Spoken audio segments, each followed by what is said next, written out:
சிவாய நம. திருச்சிற்றம்பலம். ஞானாசிரியராகவும் ஞான குருவாகவும் எம்மை வழி நடத்தும் நம்பி ஆரூரர் திருவடிகளையும் அண்ணாமலை பெருமான் திருவடிகளையும் மனம் மொழி மெய்களால் வணங்கி மகிழ்கின்றேன். பன்முக நோக்கில் 9ஆம் திருமுறை என்ற இந்த அற்புதமான நிகழ்வில் இப்போது நாம் கேட்டு ரசிக்க இருப்பது படிக்காசு ஈந்த பிரான் என்ற தலைப்பில் வரக்கூடிய அற்புதமான பொழிவு. இந்த பொழிவை நமக்கு கொடுப்பதற்காக ஆஸ்திரேலியாவில் இருந்து சிவத்திரு அன்புஜெயா அவர்கள் நம்மோடு இணைந்திருக்கின்றார்கள். ஐயா அவர்களுடைய தமிழ் அல்லது அவருடைய தமிழ் தொண்டு அப்படின்னு பார்த்தீங்கன்னா நம்மளை நிஜமாகவே பிரமிக்க வைக்கின்றது. நம்மள இன்னைக்கு நிறைய பேர் பார்க்குறோம், வெளிநாட்டில் இருக்கிறோம், ஆனால் தமிழ் சார்ந்த ஒரு படிப்போ அதற்கான ஒரு பின்புலமோ இல்லாமல் இருக்கின்றோம். ஆனால் தமிழில் கொண்ட ஆர்வம் எத்தனை உயர்ந்ததாக இருக்குது அப்படிங்கிறத நிறைய பேர்கிட்ட இன்றைக்கி நாம் பார்க்க முடிகின்றது. அந்த வரிசையில்தான் திரு அன்புஜெயா அவர்களும் இருக்கின்றார்கள். ப்ராஜெக்ட் மதுரை அப்படிங்கிறத நம்ம எல்லாருக்குமே தெரிஞ்ச ஒன்று. ஏன்னா இன்றைக்கி ஏதாவது ஒரு நூல் வேணும் அப்படின்னா ப்ராஜெக்ட் மதுரையிலேருந்து தான் நாம் அதை பதிவிறக்கம் செய்கின்றோம். அப்படிப்பட்ட ப்ராஜெக்ட் மதுரையில் 3500 பக்கங்களுக்கு மேல் அவர் தட்டச்சு செய்தும் அதில் பிழை திருத்தம் செய்தும் ஆர்வத்தின் காரணமாக அழகாக அதை பதிவேற்றி அதற்கு உதவி செய்து கொண்டு வருகின்றார்கள் ஐயா அவர்கள். அந்த அளவுக்கு தமிழ் மேலும் சைவத்தின் மேலும் உள்ள பற்று அவர்களுக்கு.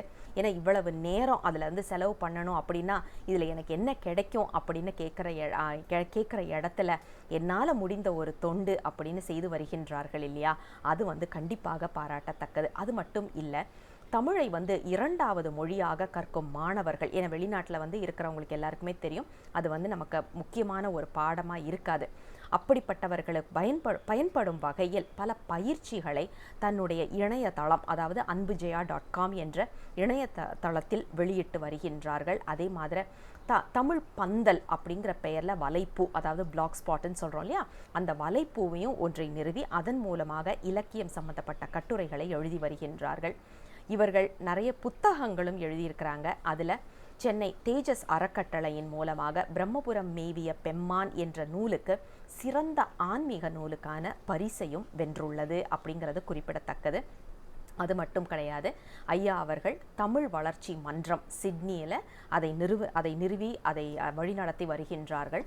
அவர் அது மட்டும் அல்லாமல் மலர் தமிழ் பள்ளிகள் சிட்னியில் மக்கள் தொடர்பு அதிகாரியாகவும், ஆஸ்திரேலியா சிவஞான தமிழ் பேரவை சிட்னியில் உள்ளதில் செயலராகவும் பணியாற்றி வருகின்றார்கள். இது எல்லாமே பணின்னு சொல்கிறத விட தன்னார்வத்தின் காரணமாக செய்து வருகின்ற சிவ தொண்டு என்றுதான், தமிழ் தொண்டு சிவ தொண்டு என்றுதான் சொல்ல வேண்டும். தமிழ் சார்ந்து மேடை பேச்சுகளில் கண்டிப்பாக ஐயா அவர்களை பார்க்க முடியும். அதுவும் இப்போது இணையதளத்தின் மூலமாக அப்படின்னு பார்க்கும்போது கண்டிப்பாக நாம் ஐயாவை நிறைய இடங்களில் சந்திக்கிறதுக்கு வாய்ப்பு இருக்குது. அந்த அளவுக்கு தமிழ்னா உயிர் மூச்சாக வாழ்ந்து கொண்டிருக்கக்கூடிய ஐயா அவர்கள்தான் இன்று நமக்கு இந்த பொழிவை கொடுப்பதற்காக நம்மிடம் வந்திருக்கின்றார்கள். இந்த பொழிவு 2 பாகங்களாக வர இருக்கின்றது. படிக்காசு ஈந்த பிரான் என்ற அந்த தலைப்பில் இன்று முதல் தொகுப்பை பார்க்க இருக்கின்றோம். ஐயாவிடம் மேடையை ஒப்படைக்கின்றேன். திருச்சிற்றம்பலம். திருச்சிற்றம்பலம்.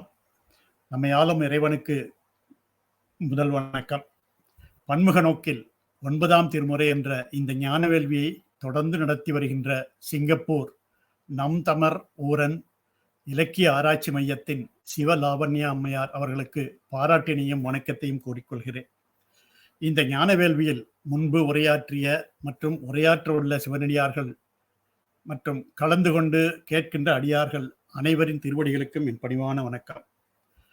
இறைவன் திருவருளால் 100 நாட்களையும் கடந்து தொடர்ந்து நடந்து கொண்டிருக்கின்ற இந்த ஞான வேள்வியில் அடியேனும் பங்கு பெற இறையருள் கூட்டியுள்ளது. அந்த கருணைக்காக இறைவன் திருவடிகளில் சிரம் வைத்து பணிந்து படிக்காசு இந்த பிரான் என்ற தலைப்பிலான என்னுடைய உரைக்குள் நுழைகின்றேன். திருச்சிற்றம்பலம். உரை முன்பகுதியாக நான் இந்த 12 திருமுறை பற்றி ஒரு சிறிய அறிமுகம் கொடுத்தால், இந்த உரைக்கும் தொடர்ந்து நடந்து வருகின்ற இந்த 12 திருமுறை, இந்த அறிமுகம் 9ஆம் திருமுறைக்கும் ஒரு நல்ல அறிமுகமாக இருக்கும் என்று நினைக்கிறேன். திருமுறை, திரு என்ற சொல்லுக்கு இறை, செல்வம், அழகு, என்று பல பொருள்கள் உள்ளன. தெய்வத்தன்மை நிறைந்ததால் இங்கு திரு என்பது சிவ பரம்பொருளே. அந்த பரம்பொருளை அடைந்தால் நாம் பெற்ற இன்பத்தின் பிரதிபலிப்பாக இறைவனை போற்றி பாடும் வகையில் வெளிப்பட்டவை தோத்திர பாடல்கள். அந்த தோத்திர பாடல்களை அருளி செய்தவர்கள் 27 அருளாசிரியர்கள். அப்பாடல்கள் 12 தொகுப்பாக வகைப்படுத்தப்பட்டன. அந்த தொகை நூலே 12 திருமுறை ஆகும். திருமுறை என்பது மக்கள் நிலையான செல்வமான இறையருளை எளிதாக பெறுவதற்கு வழிகாட்டும் நூலாகும். பாடுபவரையும் கேட்பவரையும் உணர்வில் ஆழ்த்துகின்ற தன்மை கொண்டது திருமுறை என்பது அனுபவபூர்வமாக மக்கள் கண்டறிந்த உண்மை. 12 திருமுறைகளில் முதல் 3 திருமுறைகளை அருளி செய்தவர் திருஞான சம்பந்தர். 4, 5, 6ஆம் திருமுறைகளை அருளியவர் திருநாவுக்கரசு பெருமான். 7ஆம் திருமுறையை அருளி செய்தவர் சுந்தரமூர்த்தி சுவாமிகள். 8ஆம் திருமுறையாகிய திருவாசகத்தையும் திருக்கோவையாரையும் அருளியவர் மாணிக்க வாசக பெருமான். 9ஆம் திருமுறையை திருமாளிகை தேவர், சேந்தனார், கருவூர் தேவர், பூந்துருத்தி நம்பி, காடநம்பி, கண்டராதித்தர், வேணாட்டடிகள், திருவாலி அமுதனார், புருடோத்தம நம்பி, சேதிராயர் ஆகிய 9 அருளாளர்கள் நமக்கு அளித்துள்ளனர். திருமூலர் 10ஆம் திருமுறையான திருமந்திரத்தை அருளியுள்ளார். 11ஆம் திருமுறையில் திருமுக பாசுரத்தை ஆலவாய் அண்ணலும் மற்ற திருப்பதிகங்களை 11 அருளாளர்களும் நமக்கு அளித்துள்ளனர். 12ஆம் திருமுறையான திருத்தொண்டர் புராணம் என்பது பெரிய புராணம். பெரிய புராணத்தை சேக்கிழார் பெருமான் நமக்கு அருளியுள்ளார். நாம் இப்போது கவனம் செலுத்தி வருகின்ற 9ஆம் திருமுறைக்கு மற்ற திருமுறைகளுக்கு இல்லாத ஒரு தனிச்சிறப்பு உண்டு. பஞ்சபுராணம் பாடி வழிபாடு செய்யும் போது பாடப்படுகின்ற 5 பாடல்களில் 9ஆம் திருமுறையிலிருந்து மட்டும் 2 பாடல்கள் பாடப்பட்டு வருகின்றன. அதில் ஒரு பாடல் திருவிசைப்பாவிலிருந்தும் மற்றொன்று சேந்தனார் அருளிய பல்லாண்டிலிருந்தும் இடம்பெறுகின்றன. அவற்றுடன் மூவர் தேவாரத்திலிருந்து ஒரு பாடலும், திருவாசகத்திலிருந்து ஒரு பாடலும், பெரிய புராணத்திலிருந்து ஒரு பாடலும் பாடப்பட்டு வருகின்றன. 9ஆம் திருமுறையில் திருவிசைப்பாவை, திருமாளிகை தேவர், சேந்தனார், கருவூர் தேவர், பூந்துருப்பி காடநம்பி, கண்டராதித்தர், வேணாட்டடிகள், திருவாலி அமுதனார், புருடோத்தம நம்பி, சேதிராயர் ஆகிய 9 அருளாளர்களும் திருப்பல்லாண்டை சேந்தனாரும் நமக்கு அளித்துள்ளனர். இந்த அருளாளர்களில் இன்று சேந்தனாரை பற்றி சிந்திக்க இறையொருள் கூட்டியுள்ளது. சேந்தனார் பாடிய திருப்பாடல்கள் 47. அவற்றில் திருவிழிமலை திருத்தலம் பற்றி 12 பாடல்களையும், திருவாவடுதுறை, திருவிடைக்கழி திருத்தலங்கள் பற்றி தலா 11 பாடல்களையும், திருப்பல்லாண்டாக 13 திருப்பாடல்களையும் பாடியுள்ளார். சேந்தனார் சீர்காழிக்கு அருகில் உள்ள திருவெண்காட்டிற்கு அருகாமையில் உள்ள திருநாங்கூர் என்ற திருத்தலத்தில் பிறந்தவர். அவர் மற்ற தலத்தில் பிறந்தவர் என்றும் கூறப்படுகின்றது. இவருடைய வரலாறு செவிவழி செய்திகளில் இருந்தே பெறப்பட்டிருப்பதால் இவரை பற்றி கிடைக்கும் செய்திகளில் சிற்சில மாற்றங்களை காணக்கூடியதாக உள்ளது.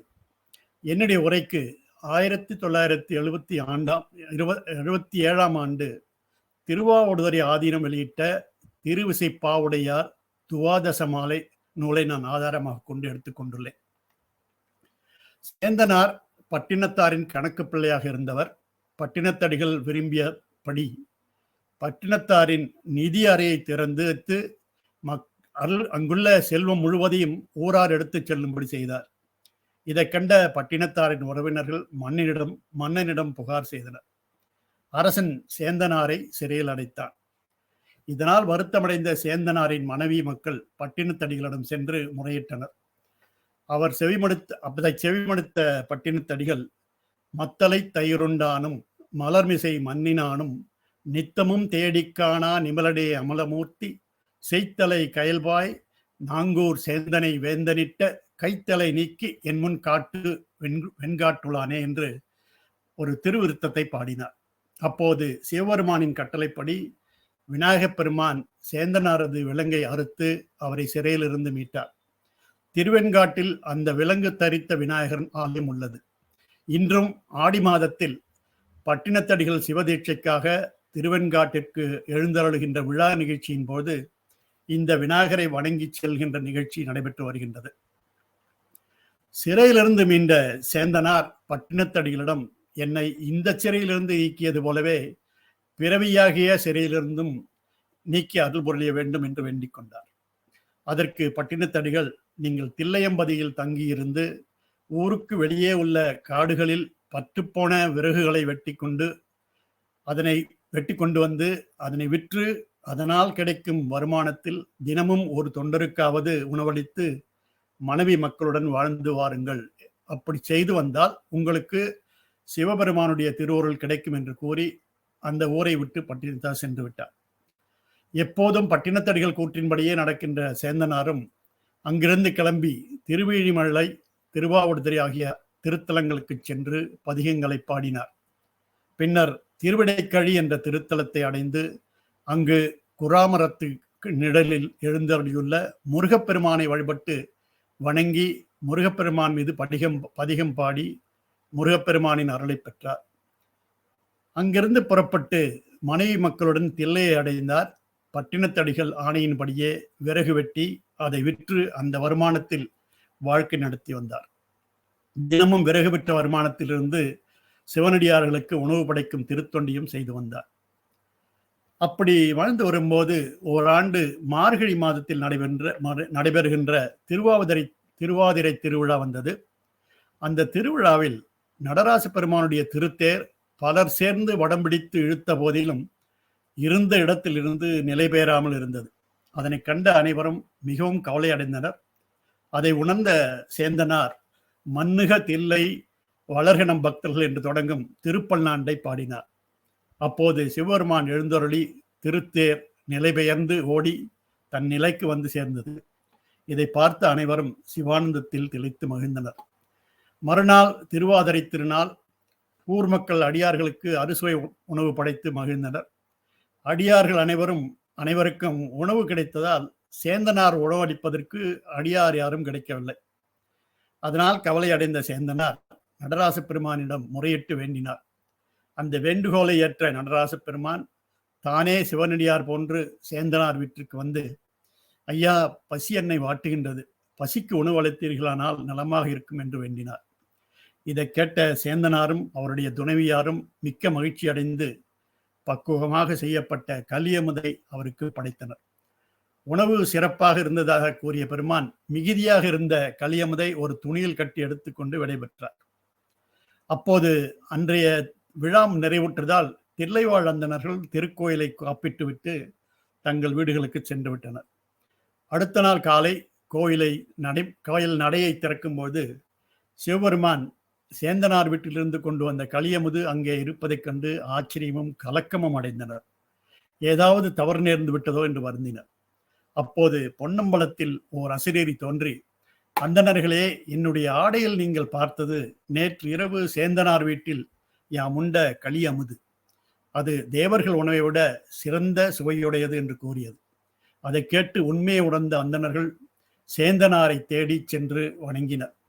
சேந்தனார் இறைவனுக்கு கலியமுது படைத்ததை அவிழ்த்த துணியில் அவிழ்த்த அவிழை அவிழ்ந்த மனத்தால் அவிழ்ந்த சடை வேந்தனார்க்கு இன்னமுதம் ஆயிற்றே, மெய்யன்பில் சேந்தனார் செய்த செயல் என்று உய்ய வந்த தேவநாயனார் அருளிய திருக்களிற்றுப்படியார் பாடலும், பூந்தன் பொழில் சூழ் புலியூர் பொலி செம்பன் அம்பலத்து வேந்தன் தனக்கன்றி ஆட்செய்வதென்னே விரிதுணி மேல் ஆழ்ந்தன் பழைய அவிழை அன்பாகிய பண்டைப்பறை சேந்தன் கொடுக்க அதுவும் திரு அமிர்த ஆகியதே என்ற நம்பியாண்டா நம்பிகர் அருளிய கோயில் திருப்பண்ணியர் விருத்த பாடலும் போற்றுகின்றன. இந்த தெய்வீக நிகழ்ச்சிக்கு பின்னர் சேந்தனார் தம் குடும்பத்துடன் சிவபெருமானுடைய திருவடி நிலை அடைந்தார் என்று கூறப்படுகிறது. திருச்சிற்றம்பலம்.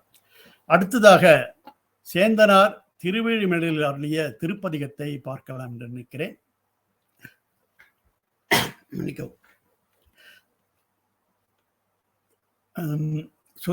சுந்தர குசாம்பிகை அம்மை உடனுரை வேழிநாதர் சுவாமி அருளுகின்ற திருவேழிமலை.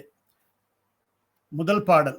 ஏகநாயகனை எமையவர்க்கு அரசை என்னுயிர்க்கு அமுதினை எதிரில் போக நாயகனை புயல்வனர்க்கு அருளி பொன்னெடுஞ்சிவிகியா ஊர்ந்த மேகநாயகனை மிகுதி திருவிழி நிழலை விண்ணிடி செடுங்கோயில் யோக நாயகனை அன்றி மற்றொன்றும் உண்டென உணர்கிலேன் யானே என்ற அந்த பாடலுக்கு ஏகநாயகனை இமைவர்க்கு அரசை என்னுயிர்க்கு அமுதினை எதிரில் போக நாயகனை, அதாவது அண்டங்கள் அனைத்திற்கும் ஒரே தலைவனாக, தேவர்களுக்கு அரசனாக, என்னுடைய உயிருக்கு அமுதம் போன்றவனாக, இணையில்லாத இன்பமான சிவபோகத்தை அளிப்பவனாக உள்ள இறைவன் என்றார் பொருள். புயல்வனர்க்கு அருளி பொன்னெடுஞ்சிவிகையா ஊர்ந்த மேகநாயகனை என்பதற்கு மேகத்தை போன்ற நிறமுள்ள திருமாலுக்கு சக்கராயுதத்தை அருளியவன், மிகு திருவீழி மிடலை விண்ணிடி செடுங்கோயில் யோக நாயகனை அன்றி மற்றொன்றும் உண்டென உணர்கிலேன் யானே.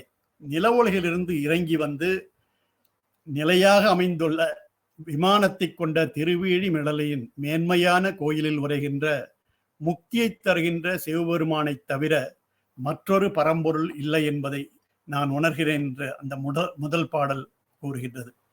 இரண்டாவது பாடலாக கற்றவர் விழுங்கும் கற்பகக் கனியை கரையிலா கருணை மாகடலை மற்றவர் அறியா மாணிக்க மலையை மதிப்பவர் மனமணி விளக்கை செற்றவர் பரங்கள் செற்ற எஞ்சியவனை திருவீழி மிழலை வீற்றிருந்த கொற்றவன் தன்னை கண்டு கண்டு உள்ளம் குளிர என் கண் குளிர்ந்தனவே என்ற பாடல். கற்றவர் விழுங்கும் கற்பகக் கனியை கரையிலா கருணைமா கடலை என்பதற்கு மெய்ப்பொருளை அறிய உதவும் நூல்களை பயின்றவர்கள் எளிதில் அடையக்கூடிய பெருங்கரணை கடலாக இருப்பவன், மற்றவர் அறியா மாணிக்க மலையை மதிப்பவர் மனமணி விளக்கை மற்றவர்களால் அறிய முடியாதவனாய் அவனை வழிபடும் அடியவர்கள் மனதில் மாணிக்கச் சுடர் போல ஞான ஒளியை வீசுபவன் என்று பொருள். செற்றவர் புறங்கள் செற்ற எஞ்சியவனை திருவீழி மிடலை வீற்றிருந்த கொற்றவன் தன்னை கண்டு கண்டு உள்ளம் குளிர என் கண்கள் குளிர்ந்தனவே. பகைவர்களின் முப்புறங்களை எரித்து அடியார்களை அருளிய நம் சிவனை, திருவீழி மிடலில் வீற்றிருக்கும் சிவபெருமானை காண காண என் உள்ளமும் கண்களும் குளிர்ச்சி அடைந்தன என்று இந்த இரண்டாவது பாடலில் கூறியுள்ளார். மூன்றாவதாக மண்டலத்து ஒளியை விளக்கியான் நுகர்ந்த மருந்தை என் மாறிலா மணியை பண்டலர் அயன்மார்க்கு அரிதுமாய் அடியார்க்கு எளியதோர் பவளமால் வாரியை விண்டலர் மலர்வாய் வேரிவார் பொழில் சூழ் திருவீழி மலையூர் ஆளும் கொண்டலங் கண்டத்து எம்குருமணியை குறுக குறுக வல்வினை குறுகாவே என்ற அந்த மூன்றாவது பாடல் மண்டலத்து ஒளியை விளக்கியான் நுகர்ந்த மருந்தை என் மாறிலா மணியை என்பதற்கு கதிரவனின் ஒளியை வழிபடுவதை விட்டுவிட்டு அவன் உட்பொருளாக நான் வழிபட்ட அமுதமாகிய சிவப்பரம்பொருளை பண்டலர் அயன்மார்க்கு அரிதுமாய் அடியார்க்கு எளியதோர் பவளமால் வாரியை, அதாவது முன்பு ஒரு காலத்தில் அடிமுடி தேடிய திருமாலுக்கும் பிரமனுக்கும் கிட்டாமல் எளிய அடியவர்களுக்கு கிட்டும் பவளமலை போன்ற சிவனை விண்டலர் மலர்வாய் வேரிவார் பொழில் சூழ் திருவீழி மிளையூர் ஆளும் கொண்டலங்கண்டத்து எம்குருமணியை குறுக வல்வினை குறுகாவே, அதாவது தேன் பெருக்கெடுக்கும் மலர்ந்த பூக்கள் நிறைந்த சோலைகளால் சூழப்பட்ட திருவீழி மிழலை என்ற திருத்தலத்தை ஆளுகின்ற கருமேகத்தை போன்ற கரிய கழுத்தினை உடைய மேம்பட்ட குருமணியான சிவனை பற்றி கொண்டால் நம் பாவ வினைகளின் கொடுமை நம்மை வந்து தாக்காமல் காப்பான் என்று இந்த பாடல் நமக்கு அறிவுறுத்துகின்றது. அடுத்ததாக தன்னடி நிழற்கீழ் என்னையும் தகைத்த சசிகுலா மௌலியை தானே என்னிடை கமலம் மூன்றில் தோன்றி எழுஞ்செழும் சுடரினை அருள் சேர் மின்னெடுங்கடலுள் வெள்ளத்தை வீழி மேளையுள் விளங்கு வெண்பலிங்கின் பொன்னடிக்கு அடிமைப்புக்கினி போக விடுவனோ பூண்டு கொண்டேனே. இந்த பாடலில் தன்னடி நிழற்கீழ் என்னையும் தகைத்த சசிகுலா மௌலியை தானே, தன்னுடைய திருவடிக்கு கீழே என்னையும் வைத்து திருமுடியில் பிறையைச் சூடிய எம்பெருமான் என்னிடை கமலம் மூன்றில் தோன்றி எழுஞ்செழும் சுடரினை அருள் சேர்.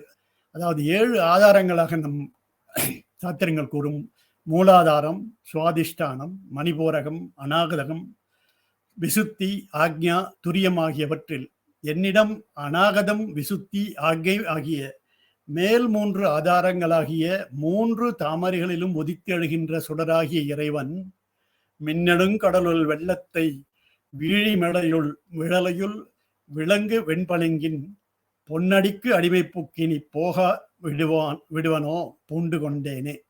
அருளாகிய கடலின் நீர்ப்பெருக்காகிய ஆனந்தத்தை திருவிழி மிடலியில் எழுந்தருளியுள்ள வெண்மையான பளிங்கு போன்ற சிவனுடைய திருவடிகளின் கீழ் என் உள்ளத்தை வைக்காமல் விடுவனோ, விடாமல் அவன் திருவடியை இறுகி பற்றி கொண்டேன் என்று கூறுகின்றார். அடுத்ததாக, இத்தெய்வ நெறி நன்றென்று இருள்மாய பிறப்பரா இந்திரசால பொய்த்தெய்வ நெறி நான் புகாவகை புரிந்த புராண சிந்தாமணி வைத்த மெய்த்தெய்வ நெறி நான்மறையவர் வீழி மிழலை விண்ணிழி எழுங்கோயில் அத்தெய்வ நெறியில் சிவமலாது அவமும் அறிவரோ அறிவுடையோரே என்ற இந்த பாடலுக்கு இத்தெய்வ நெறி நன்றென்று இருள்மாய பிறப்பரா இந்திரசால, இந்த தெய்வத்தை வழிபடுவது நல்ல வழி, அந்த தெய்வத்தை வழிபடுவது நல்ல வழி என்று மாயவத்தை காண்பிக்கின்ற நபர்களின் பொய்த்தெய்வ நெறி நான் புகாவகை புரிந்த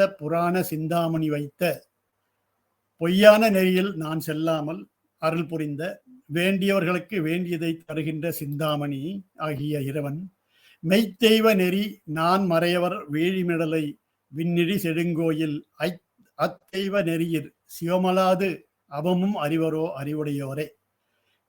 எம்பெருமான் அமைத்து வைத்த உண்மையான தெய்வ நெறியில் 4 வேதங்களிலும் வல்லவர்களாக வாழ்கின்ற அந்தணர்கள் நிறைந்துள்ள விண்ணிலிருந்து இறங்கிய விமானத்துடன் விளங்கும் திருவீழி மிழலையில் அருள் புரியும் சிவபெருமானை விடுத்து அறிவுடையவர்கள் பயனில்லாத பிறவற்றை பொருட்டாக நினைப்பார்களா? நினைக்க மாட்டார்கள் என்று இந்த பாடலில் கூறுகின்றார். அடுத்ததாக, அக்கனா அணைய செல்வமே சிந்தித்து ஐவரோடு அழுந்தியான் அவமே புக்கிடா வண்ணம் காத்தனை ஆண்ட புனிதனை வனிதை பாகனை என் திக்கலாம் குலவும் புகழ்த்திரு வீழி மிடலையின் திருவடி நிழற்கீழ் புக்கு நிற்பவர்தம் பொன்னடி கமலப் பொடியணிந்து அடிமை பூண்டேனே. அக்கனா அணைய செல்வமே சிந்தித்து ஐவரோடு அழுந்தியான் அவமே என்ற வரிகளுக்கு கனவுகளைப் போல நிலையில்லாத இவ்வுலக செல்வங்களை பெறுகின்ற வழியையே சிந்தித்து கொண்டு ஐம்பொறிகளின் இன்பத்திலேயே அழுந்தி புக்கிடா வண்ணம் காத்தனை ஆண்ட புனிதனை வனிதை பாகனை வாழ்க்கையை நான் வீணடிக்காதபடி என்னை காப்பாற்றி என்னை ஆட்கொண்ட உமையொரு பாகனை என் திக்கலாம் குலவும் புகழ்த்திரு வீழி மிழலையான் திருவடி நிழற்கீழ்ப்புக்கு நிற்பவர் தம் பொன்னடி கமல பொடியணிந்து அடிமை பூண்டேனே. அதாவது 8 திசைகளிலும் புகழ் பரவிய திருவீழி மிழலை பெருமானுடைய திருவடியின் நிழலின் கீழ் நின்று அவனையே சிந்தித்துக் கொண்டிருக்கும் அடியார்களுக்கு தொண்டு செய்வதையே மேற்கொண்டேன். அதனால் இனி எனக்கு என்ன குறை? ஒரு குறையும் இல்லை. அடியார்களுக்கு தொண்டு செய்வதை பற்றி அவ்வளவு சிறப்பாக இந்த பாடலில் தெரிவிக்கின்றார். கங்கை நீர் அரிசிற்கரை இருமருங்கும் கமழ்பொழில் தழுவிய கழனி திங்கள் நேர்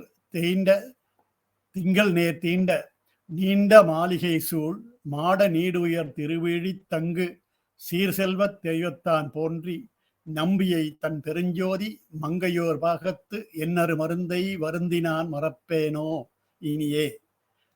இந்த பாடல் கங்கை நீர் அரிசிற்கரை இருமருங்கும் கமழ்பொழில் தழுவிய கழனி என்பதற்கு கங்கை போன்ற தூய்மையான நீர் ஓடுகின்ற அரிசிலாற்றங்கரையில் வயல் வளம் உள்ள திங்கள் நேர் தீண்ட நீண்ட மாளிகை சூழ் மாட நீடுயர் நிலவை தொடும் அளவுக்கு உயரமான மாடிகளை உடைய வீடுகள் சூழ்ந்து உள்ள திருவிழி தங்கு சீர்செல்வ தெய்வத்தான் தோன்றி நம்பியை தன் பெருஞ்சோதி மங்கையோர் பாகத்து என்னரு மருந்தை வருந்தினான் மறப்பனோ இனியே.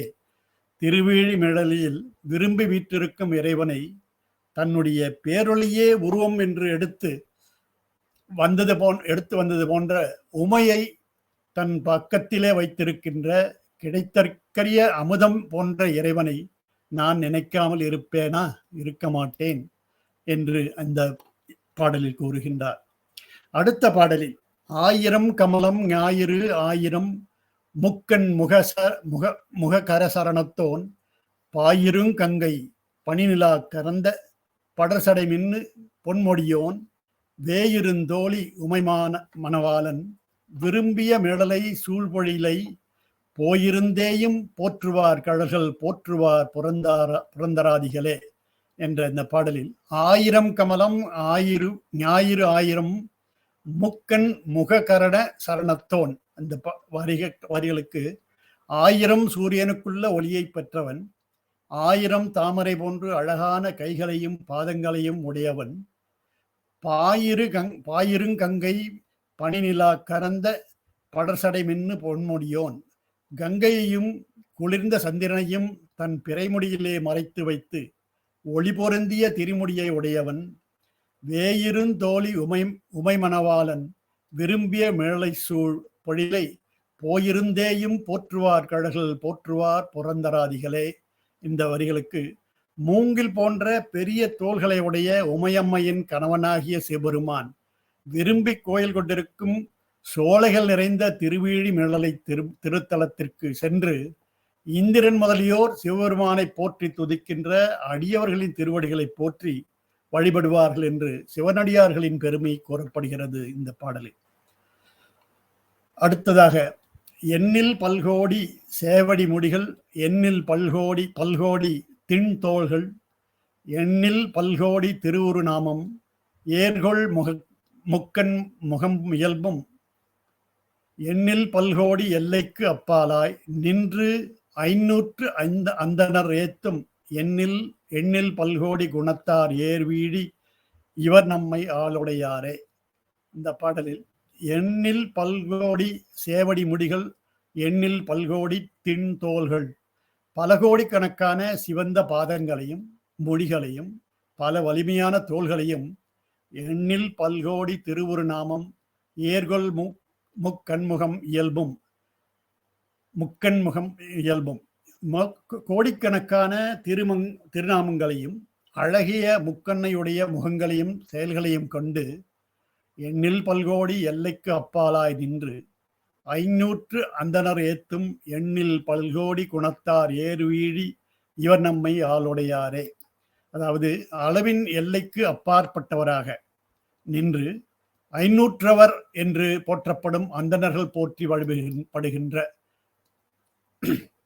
தில்லையில் 3000 சொல்றோம். அதே மாதிரி இங்கே 500 அந்தணர்கள் பற்றி இந்த திருத்தலத்துக்கு சொல்றாங்க. எண்ணற்ற பலகோடி நல்ல பண்புகளை உடையவர், அழகிய திருவேழிமிழலையை விரும்பி தன் இருப்பிடமாக ஏற்றுக்கொண்ட ஈசன் நம்மை அடியவர்களாக ஏற்றுக்கொண்டு அருள்பாலிப்பவர். அதனால் நமக்கு என்ன குறை என்று இந்த பாடலில் சொல்லுகின்றார். அடுத்ததாக தக்கன் வெங்கதிரோன் சலந்தரன் பிரம்மன் சந்திரன் இந்திரன் எச்சன் மிக நெஞ்சு அரக்கன் புறம் கரி கருடன் மரளிவேல் இவர் மிகை செகுத்தோன் திக்கலாம் நிறைந்த புகழ் திருவழி மேலையான் திருவடி நிழற்கீழ் புக்கிருந்தவர்தம் பொன்னடி கமல பொடியணிந்து அடிமை பூண்டேனே. தக்கன் வெங்கதிரோன் சலந்தரன் பிரம்மன் சந்திரன் இந்திரன் எச்சன், அதாவது தட்சன் சூடான கதிர்களை உடைய சூரியன், சலந்தரன் என்ற அசுரன், பிரமன் சந்திரன் இந்திரன் தட்சன் நடத்திய வேள்விக்கு தலைவன், மிக்க நெஞ்சு அரக்கன் புறம் கரி கருடன் மரளி வேல் இவை மிகு செகுத்தோன் வலிமையான மனமுடைய இராவணன், திரிபுரம் தார்காவனத்து முனிவர்கள் ஏவிய யானை, கருடன் யமன் மன்மதன் ஆகியவர்களின் அளவு கடந்த செருக்கை அழித்தவன், திக்கலாம் நிறைந்த புகழ்திரு வீழி மிழலையான் திருவடி நிழற்கீழ் புக்கு இருந்தவர்தம் பொன்னடி கமலப் பொடியணிந்து அடிமை பூண்டேனே. அதாவது 8 திசைகளிலும் புகழ்பெற்ற திருவேழிமேலை பெருமானின் அடியவர்களின் திருவடிகளின் கீழ் படிந்த பொடியினை தலையில் சூடி அடியார்களுக்கு அடியானன் என்று கூறி அடியார்களின் பெருமையை மீண்டும் இங்கு வலியுறுத்துகின்றார். அடுத்த பாடலில் உளங்கொள மதுர கதிர்விரித்து உயிர்மேல் அருள் சொரி தரும் உமாபதியை வளங்கிலர் நதியும் மதியமும் சூடி மழவிடை மேல் வருவானை விளங்கொளி வீழி மிழலை வேந்தே என்று ஆந்தனை சேந்தன் தாதியை யான் களங்கொல அழைத்தால் பிழைக்குமோ அடியேன் கை கொண்ட கனக கற்பகமே.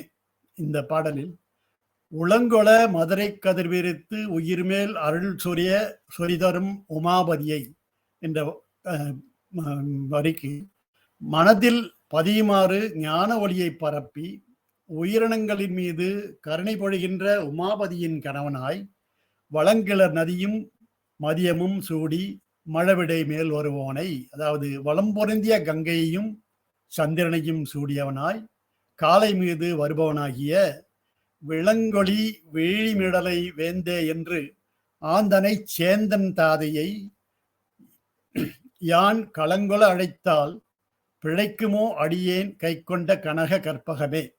அதாவது ஒளி விளங்கும் திருவேழி மேடையில் உள்ள அரசே என்று முருகன் தந்தையாகிய அப்பெருமானை நான் மனமுருகி அழைத்தால் கற்பக மரம் போன்ற அப்பெருமான் என்னிடம் வராமல் இருப்பானோ, வராமல் இருக்க மாட்டான் என்று இந்த பாடலில் அறிவுறுத்துகின்றார். பாடலங்கார பரிசுல் காசு அருளி பழுத்த செந்தமிழ் மலர் சூடி நீடலங்காரத்து எம்பெருமக்கள் நெஞ்சுழல் நிறைந்து நின்றானை வேடலங்கார கோலத்தின் அமுதை திருவேழி மேளையூராளும் கேடிலங்கேத்தி கனக கற்பகத்தை கெழுமுதற்கு எவ்விடத்தேனே. இந்த பாடலில் பாடலங்கார பரிசில் காசு அருளி பழுத்த செந்தமிழ் மலர் சூடி, அதாவது போற்றி பாடிய பாடல்களுக்கு பொற்காசுகளை பரிசாக கொடுத்து செந்தமிழ் பாமாலைகள் மலர்களை சூடி நீடலங்காரத்து எம்பெருமக்கள் நெஞ்சுள்ளல் நிறைந்து நின்றானை, எங்கள் பெருமக்களான தேவார முதலிகளின் உள்ளத்திலே அலங்காரத்துடன் நிலைத்து நின்றவனாய் வேடலங்கார கோலத்தின் அமுதை திருவேழி மேளையூராலும் கேடிலங்கீர்த்தி கனக கற்பகத்தை கெழுமுதற்கு எவ்விடத்தேனே. அரச்சுரனுக்கு அருள் புரிய வேடன்